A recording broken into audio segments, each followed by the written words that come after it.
ಆ, ಕಡಿಮೆ ಮಾಡಬೇಕು, ರಾಸಾಯನಿಕಗಳನ್ನು ಕಡಿಮೆ ಮಾಡಿ ಸಾವಯವ ಕಡೆ ಒತ್ತು ಕೊಡಬೇಕು ಅನ್ನೋ ಒಂದು ದೃಷ್ಟಿಯಲ್ಲಿ ನಾವೆಲ್ಲ ಇದರಲ್ಲಿ ಚಿಕ್ಕವರು.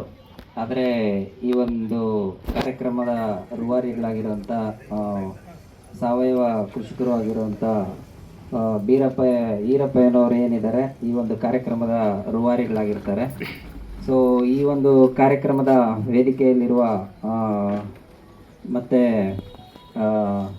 ಚೌಕಿ ಮಠದ ಮುಖ್ಯಸ್ಥರಾದಂಥ ಬಸವರಾಜ್ ಶಾಸ್ತ್ರಿ ಸಾಹೇಬ್ರೆ, ನಮ್ಮ ಆತ್ಮೀಯರಾದಂಥ ಮಂಜುನಾಥ ರೆಡ್ಡಿ ಅವರೇ, ವೇದಿಕೆಯ ಅಲ್ಲಿ ಆಸೀನರಾಗಿರ್ತಂಥ ಎಲ್ಲ ಹಿರಿಯರೇ, ರೈತ ಮುಖಂಡರೇ, ವೇದಿಕೆಯ ಮುಂಭಾಗದಲ್ಲಿರುವಂಥ ಎಲ್ಲ ರೈತ ಮುಖಂಡರೇ, ರೈತ ಮಹಿಳೆಯರೇ, ಕೃಷಿ ಸಖಿಯರೇ, ಮತ್ತು ತಾವೆಲ್ಲ ಮೋಸ್ಟ್ಲಿ ಬೆಳಗ್ಗೆಯಿಂದ ಒಂದು ನಮ್ಮದೇನು ಸಂಪನ್ಮೂಲ ಸೆಂಟ್ರ್, ಜೈವಿಕ ಸಂಪನ್ಮೂಲ ಸೆಂಟ್ರ್ ಏನಿದೆ ಅದನ್ನು ಇನಾಗ್ರೇಷನ್ ಮಾಡಿ, ಮತ್ತು ಅದರದ ಭಾಗವಾಗಿ ರೈತರಿಗೆ ಅದರಲ್ಲಿ ಏನು ಸಿಗ್ತದೆ, ಆಮೇಲೆ ಯಾಕೆ ಅದು ಅವಶ್ಯಕತೆ ಇದೆ, ಆಮೇಲೆ ಈಗಿನ ಒಂದು ಪರಿಸ್ಥಿತಿಗೆ ಸಾವಯವ ಕೃಷಿ ಇರ್ಬೋದು ಅಥವಾ ನೈಸರ್ಗಿಕ ಕೃಷಿ ಇರ್ಬೋದು ಯಾಕೆ ಅವಶ್ಯಕತೆ ಇದೆ ಅನ್ನೋದ್ರ ಬಗ್ಗೆ ಅವರು ಈರಪ್ಪಯ್ಯನವರು ಮಾತಾಡ್ತಾನೆ ಎಲ್ಲನೂ ನಿಮಗೆ ಮಂದಟ್ಟು ಮಾಡಿಕೊಟ್ಟಿದ್ದಾರೆ. ಅದರ ಜೊತೆಗೆ ನಮ್ಮ ಸಹಾಯಕ ಕೃಷಿ ನಿರ್ದೇಶಕರು ಸಹ ಅದರ ಮಹತ್ವದ ಬಗ್ಗೆ ತಿಳಿಸಿದ್ದಾರೆ. ನಮ್ಮ ಬಸವರಾಜ್ ಶಾಸ್ತ್ರಿಗಳಂತೂ ತುಂಬ, ಯಾಕಂತಂದರೆ ಎಲ್ಲರೂ ಮಾತಾಡ್ತೀವಿ, ಬಟ್ ಅವರು ಮಾಡಿ ಮಾತಾಡ್ತಾ ಇದ್ದಾರೆ. ನಿಜವಾಗ್ಲೂ ಮಾಡಿ ಮಾತಾಡೋದು ಇದೆಯಲ್ಲ, ಅದು ಎಲ್ಲರೂ ನಾವು ಕಲಿಬೇಕು. ಅವರು ನಮಗೆಲ್ಲರಿಗೂ ಸ್ಫೂರ್ತಿಯಾಗಿದ್ದಾರೆ.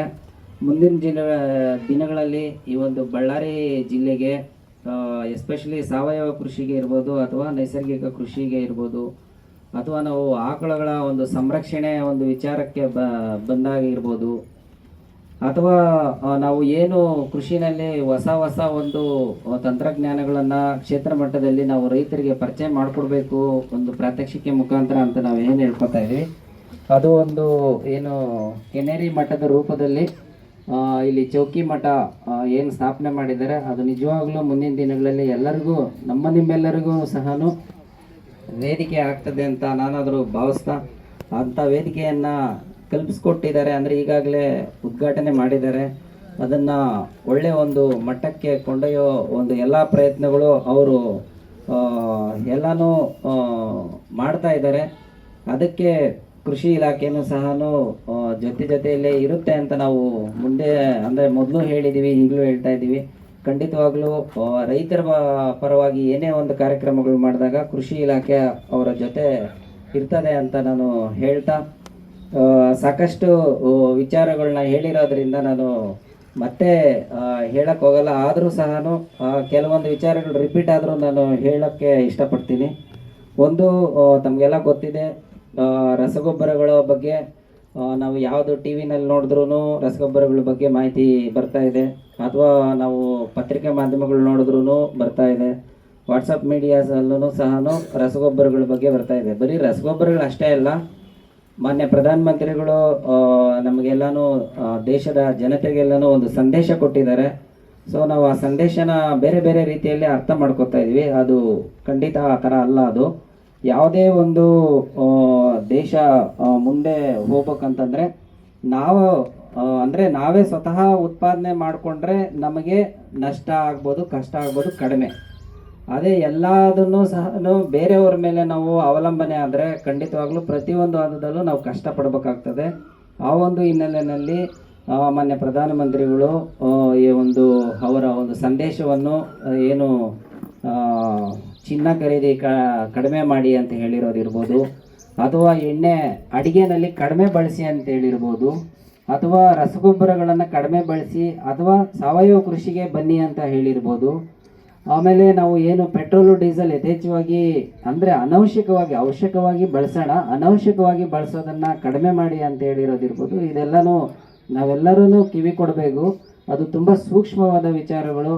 ನಮ್ಮ ಒಂದು ದೇಶದ ಉನ್ನತ ಹುದ್ದೆಯಲ್ಲಿರುವಂಥ ಮಾನ್ಯ ಪ್ರಧಾನಮಂತ್ರಿಗಳು ಆ ಸಂದೇಶ ಕೊಟ್ಟಿದ್ದಾರೆ ಅಂತಂದರೆ ಖಂಡಿತವಾಗ್ಲೂ ನಾವು ಅದಕ್ಕೆ ಗೌರವ ಕೊಟ್ಟು ಅದನ್ನೆಲ್ಲ ಪಾಲನೆ ಮಾಡಬೇಕು. ಯಾಕೆ ಅಂತ ಹೇಳ್ತಾ ಇದ್ದೀವಿ ಅಂತಂದರೆ, ಸೊ ಎಣ್ಣೆ ಇರ್ಬೋದು ಅಥವಾ ರಸಗೊಬ್ಬರಗಳಿರ್ಬೋದು ಅಥವಾ ಚಿನ್ನ ಇರ್ಬೋದು, ಸುಮಾರು ಇವನ್ನೆಲ್ಲ ನಾವು ನೋಡಿದಾಗ ವರ್ಷದಲ್ಲಿ ಏನಿಲ್ಲ ಅಂತಂದ್ರು 3-4 ಲಕ್ಷ ಕೋಟಿ, ಅಂದರೆ 3-4 ಲಕ್ಷ ಕೋಟಿನ ನಾವು ಆಮದಿಗೋಸ್ಕರ ಖರ್ಚು ಮಾಡ್ತಾ ಇದ್ದೀವಿ. ಅಂದರೆ ಬೇರೆ ದೇಶಗಳಿಂದ ತರಿಸ್ಕೊಳ್ಳೋಕ್ಕೆ ಕಷ್ಟ, ಅಂದರೆ ವೆಚ್ಚ ಮಾಡ್ತಾ ಇದ್ದೀವಿ.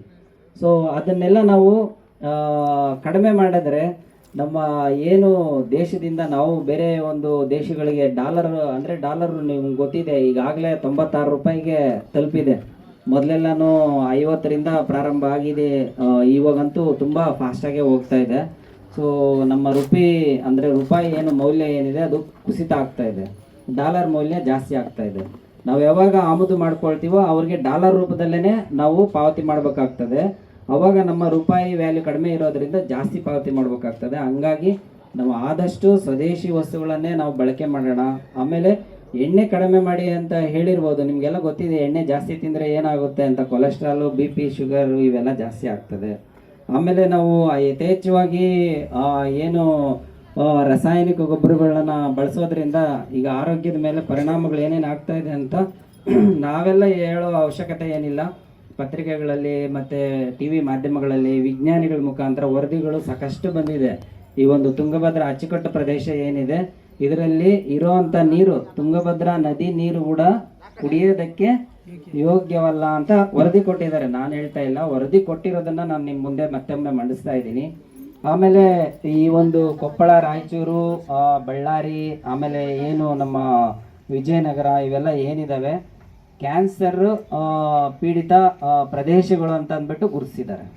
ಅಂದರೆ ನಾವು ಹಿಂಗೆ ಇವಾಗ ಕಡಿಮೆ ಇದೆ, ಹಿಂಗೆ ಮಾಡ್ತಾ ಹೋದರೆ ಮುಂದಿನ ದಿನಗಳಲ್ಲಿ ಹೆಚ್ಚಿನ ಒಂದು ಪ್ರಮಾಣದಲ್ಲಿ ಆಗುವಂಥ ಪರಿಸ್ಥಿತಿಗಳಿರೋದ್ರಿಂದ ನಾವು ಏನು ವಿಜ್ಞಾನಿಗಳು ಶಿಫಾರಸು ಮಾಡ್ತಾರೆ, ಅಧಿಕಾರಿಗಳು ಏನು ಶಿಫಾರಸು ಮಾಡ್ತಾರೆ ರೈತರಿಗೆ ಇಷ್ಟು ಪ್ರಮಾಣದಲ್ಲಿ ಬಳಸಿ, ಔಷಧಿಗಳಾಗಲಿ ಗೊಬ್ಬರಗಳಾಗಲಿ ಅಂತ ಹೇಳ್ತೀವಿ, ಅಷ್ಟು ಪ್ರಮಾಣದಲ್ಲಿ ಬಳಸಿದ್ರೆ ಖಂಡಿತವಾಗ್ಲೂ ಭೂಮಿ ಮೇಲೇನೂ ಏನು ಸಮಸ್ಯೆ ಆಗಲ್ಲ. ಅಂದರೆ ಮಣ್ಣಿಗೆ ಸೇರಿಕೊಂಡು, ಮಣ್ಣಿಂದ ನೀರಿಗೆ ಸೇರಿಕೊಂಡು, ಅದರಿಂದ ಬೆಳೆ ಮುಖಾಂತರ ಮತ್ತೆ ಆಹಾರ ನಾವು ಏನು ಅಂದರೆ ತಿಂತೀವಿ, ಅದ್ರ ಮುಖಾಂತರ ನಮಗೆ ಬರಲ್ಲ.